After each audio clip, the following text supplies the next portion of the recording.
Hello friends, कैसे हैं आप सब। सॉरी फ्रेंड्स, आज टीजीटी पीजीटी एग्ज़ाम के बारे में हम जानकारी नहीं ले रहे हैं।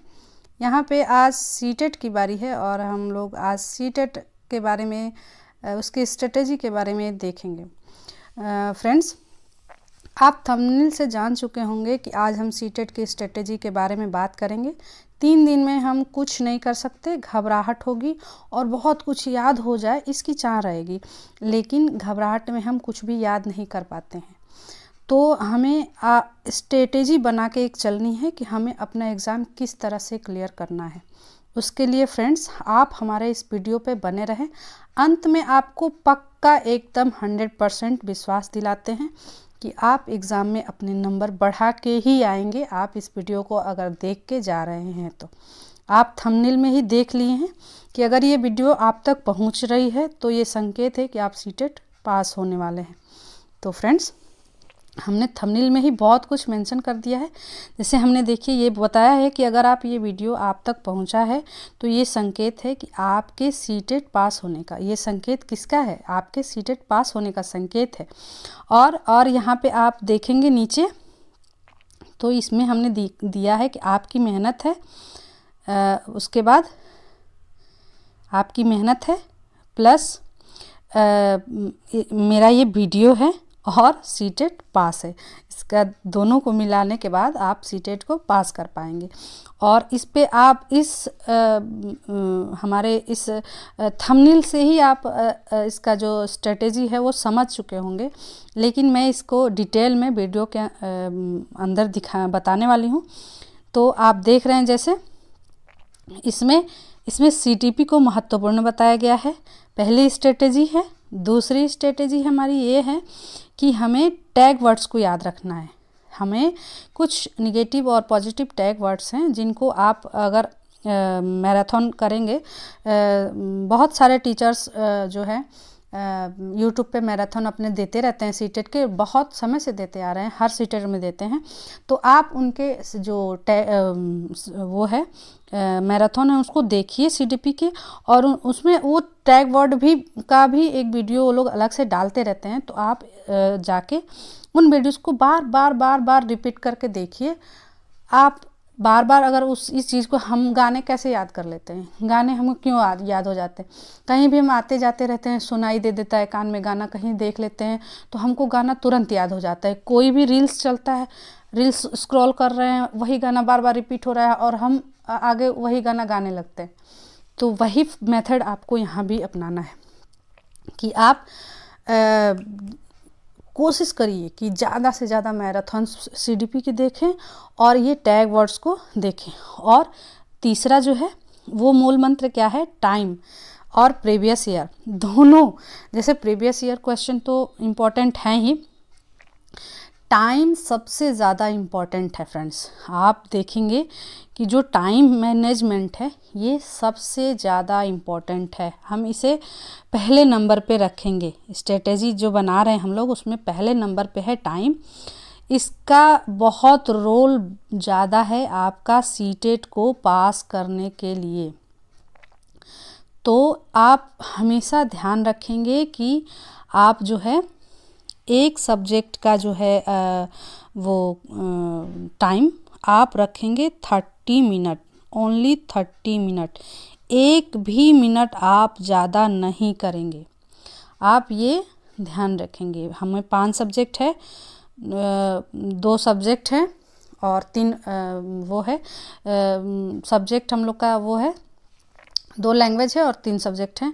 तो आप उसका ध्यान रखेंगे कि आप 30 मिनट के अंदर में, हो सके तो आप 20 मिनट में भी एक सब्जेक्ट का कंप्लीट कर लें, क्योंकि जो ये 5 मिनट आपके बचे हैं वो आगे आपको आपके किसी मुश्किल जो आपका सब्जेक्ट रहेगा उसमें वो काम कर देगा। तो फ्रेंड्स, सबसे पहला काम आप करेंगे एग्ज़ाम रूम में जाने के बाद टाइम का ध्यान रखेंगे। सबसे इम्पॉर्टेंट टाइम का ध्यान रखना है। और अगर आपको वीडियो मेरी पसंद आएगी तो अभी नहीं, आप वीडियो को पूरा देख के जाइए, एग्ज़ाम दे लीजिए और फिर उसके बाद आप हमारे वीडियो पे कमेंट और लाइक दोनों करेंगे। क्योंकि अगर ये वीडियो आपको यूज़फुल लगी तो और मुझे 100% विश्वास है कि अगर हमारी बताए गए स्ट्रेटेजी पे आप चले हैं तो आपके क्वेश्चन पक्का पक्का पक्का 100% आप क्वेश्चन गेन करके आएंगे।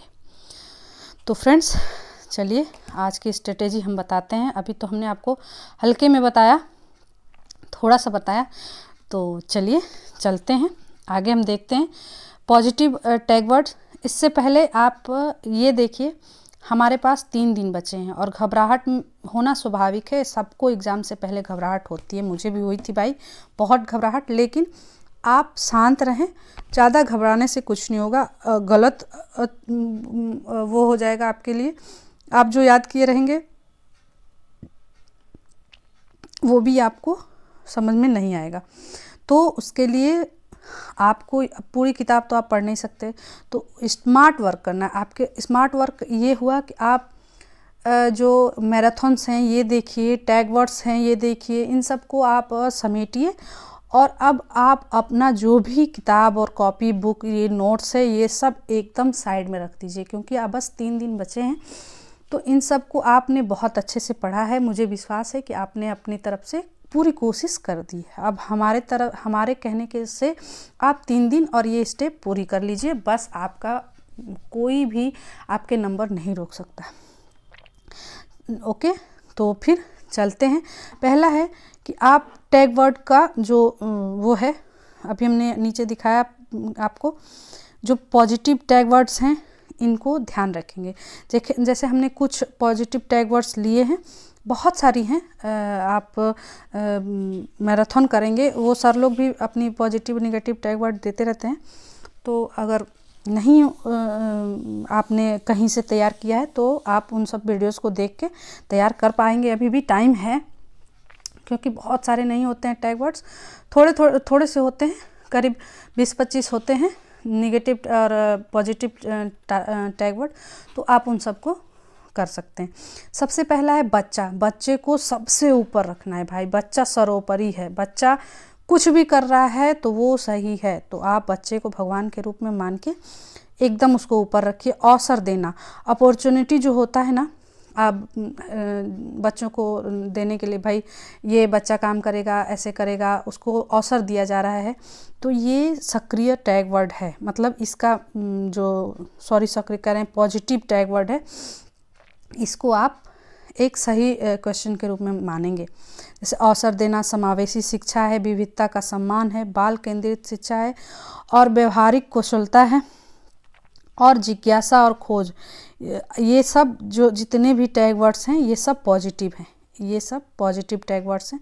क्यूरियोसिटी और डिस्कवरी, बच्चे के अंदर क्या जिज्ञासाएं हैं, ये सब सारे ये जो है पॉजिटिव टैग वर्ड है। इसके साथ ही जैसे अपसारी चिंतन होगा, अपसारी अभिसारी 2 में आप कन्फ्यूज़न होता होगा, तो अपसारी जो है, अपसारी चिंतन वो पॉजिटिव टैग वर्ड में आता है, और अभिसारी जो है वो निगेटिव टैग वर्ड में आता है।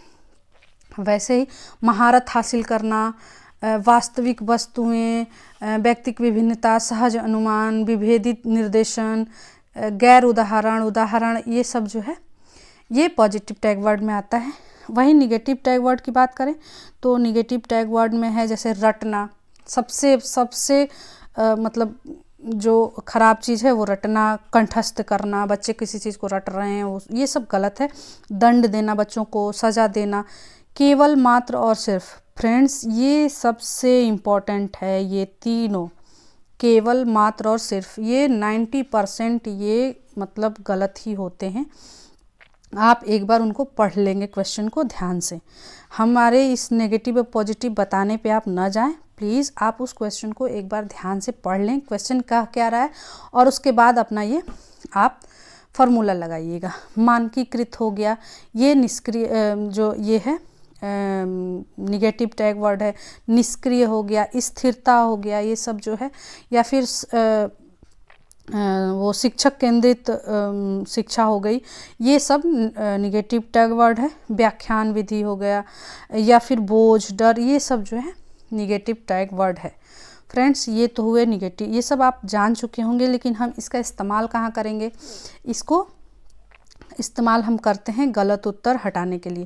जैसे मान लीजिए 4 क्वेश्चन ऑप्शन दिए रहते हैं, उन ऑप्शन में आप देख लेंगे कि क्या ये टैग वर्ड आता है। अगर आता है तो अगर पॉजिटिव पूछ रहा है तो सही पे निशान लगाइएगा, गलत पूछ रहा है तो नेगेटिव वाले पे निशान लगाइएगा।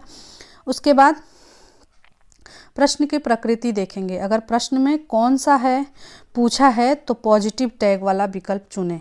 कौन सा है पूछा है तो पॉजिटिव टैग वाला विकल्प चुनें। अगर कौन सा नहीं है पूछे, सबसे ज़्यादा गलती फ्रेंड्स यहीं पे होती है, नहीं वाले पे। सबसे ज़्यादा नहीं वाले पे हम नहीं का ध्यान ही नहीं देते हैं और हम राइट अपना जो पढ़े रहते हैं उसको राइट करके चले आते हैं, जबकि यही सबसे ज़्यादा गलती होती है। और यहाँ पे निगेटिव टैग वर्ड का जो रहेगा ऑप्शन वही राइट हो जाएगा उसमें। तो आगे देखते हैं।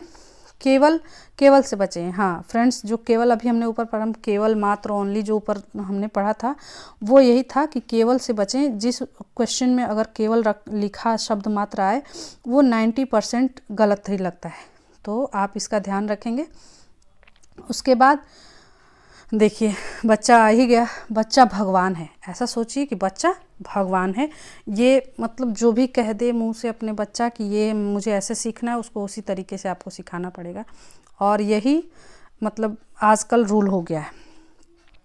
हमेशा वह विकल्प चुनें जो बच्चे को सक्रिय रखे और उसे सम्मान दे। अगर किसी विकल्प में बच्चे को सज़ा दी जा रही हो या उसे रटाया जा रहा हो तो तुरंत उसे गलत काटें। उसको आप तुरंत गलत काट देंगे, ठीक है। उदाहरण के लिए हमने एक प्रश्न लिया है, भाषा सीखने के लिए क्या ज़रूरी है।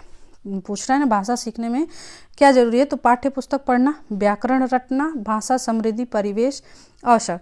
तो आप यहाँ पे देखेंगे अवसर, तो अवसर जो है एक पॉजिटिव टैग वर्ड होता है, तो इसलिए ये राइट आंसर हो जाएगा। पाठ्य पुस्तक पढ़ के भी हम भाषा को कुछ सीख सकते हैं, लेकिन व्याकरण रट के तो बिल्कुल नहीं सीख सकते हैं, तो इसमें राइट आंसर जो है वो सी हो जाएगा। आगे हम लोग का ख़त्म यहाँ से। तो फ्रेंड्स, अब तक हमने आपको जो भी बताया उसको आप लोग ज़रूर से ज़रूर पालन करेंगे। और सबसे ज़रूरी है टाइम। आप अपना टाइम को इधर उधर कहीं भी व्यस्त मत करिएगा। एग्ज़ाम के टाइम 150 मिनट जो भी आपको मिलेंगे उसका आप भरपूर फ़ायदा उठाइएगा।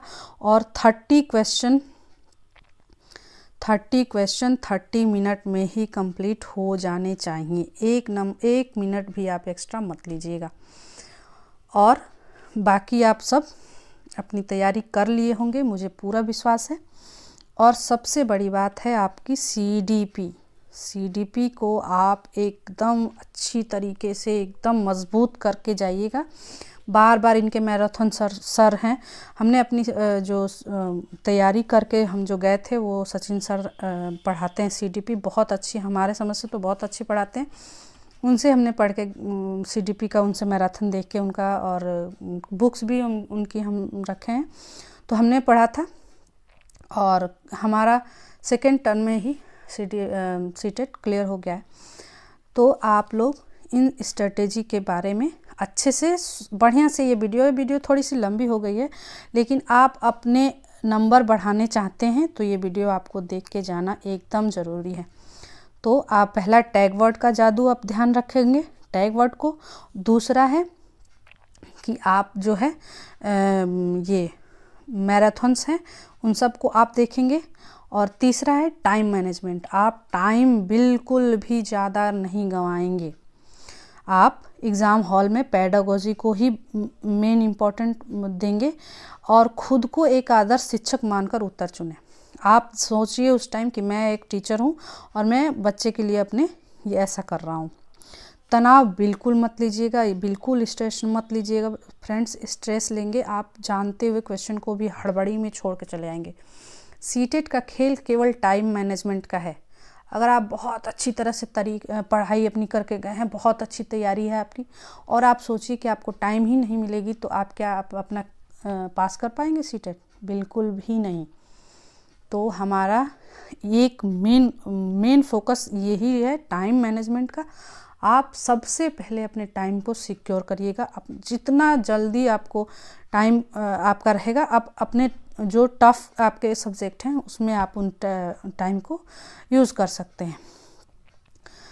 तो फ्रेंड्स, खुद पे भरोसा रखें और भगवान पे भरोसा रखें। आपने जो भी किया है अब तक बहुत अच्छा किया है और हमें पूरा पूरा विश्वास है कि आप अपना 100% दे के आएंगे सीटेट में, और आपका सीटेट इस बार एकदम क्लियर होके ही रहेगा, होना ही चाहिए, क्योंकि नेक्स्ट हम लोग का एस्टेट है। तो आप लोग मेन फोकस अब उस पर करिएगा। सीटेट पास, सीटेट बहुत बड़ा वो नहीं है कि सीटेट क्लियर ही नहीं हो पाएगा, ऐसा बहुत ऐसा कुछ भी नहीं है। सीटेट बस टाइम मैनेजमेंट और प्रीवियस ईयर के क्वेश्चंस, वो भी मेन इम्पॉर्टेंट है, क्योंकि बार बार रिपीट करता रहता। अब हर 6 महीने पे आना है क्वेश्चन, तो वो रिपीट हो ही जाएंगे। तो आप प्रीवियस ईयर के क्वेश्चन को बार बार देख लें, जिससे उनकी भाषा जो है वो समझ में आपको आ जाए, और आप CDP को एकदम स्ट्रॉन्ग करके जाएं। यही बस 2-3 बातें हैं जिनको आप ध्यान रखें। बाकी आप बहुत अच्छा करके आएंगे, मुझे पूर्ण विश्वास है। इसी के साथ चलते हैं। आप अगर चैनल पर नए हैं तो प्लीज़ सब्सक्राइब कर दीजिएगा चैनल को भाई, और बेल आइकन को भी प्रेस कर दीजिएगा, नोटिफिकेशन आप तक पहुंच जाए। और लाइक और कमेंट, ये 2 चीज़ तो, और शेयर भी, ये तीनों मैं अभी आपसे नहीं कहूँगी करने के लिए। ये आप तब करिएगा जब हमारी स्ट्रेटेजी सुन के आप ऐसा ही एग्ज़ाम में कर के आएंगे। उसके बाद आप हमको आके लाइक और अपने कमेंट ज़रूर दीजिएगा कि आपको हमारी ये वीडियो कैसी लगी। आप क्या हमारे बताए गए जो स्ट्रेटेजी है, जो हमने आपको रणनीति बताई है, क्या आपने उस पर काम किया है। और फ्रेंड्स, आप जो क्वेश्चन एकदम श्योर होंगे उसको ज़रूर से ज़रूर पहले करिएगा, उससे आपका टाइम काफ़ी बचेगा। चलते हैं फ्रेंड्स, ज़्यादा वीडियो बड़ा नहीं करेंगे क्योंकि आप लोग को एक तैयारी भी करनी है। तो ऑल द बेस्ट, आप बहुत अच्छा करेंगे। वीडियो पे बने रहने के लिए धन्यवाद।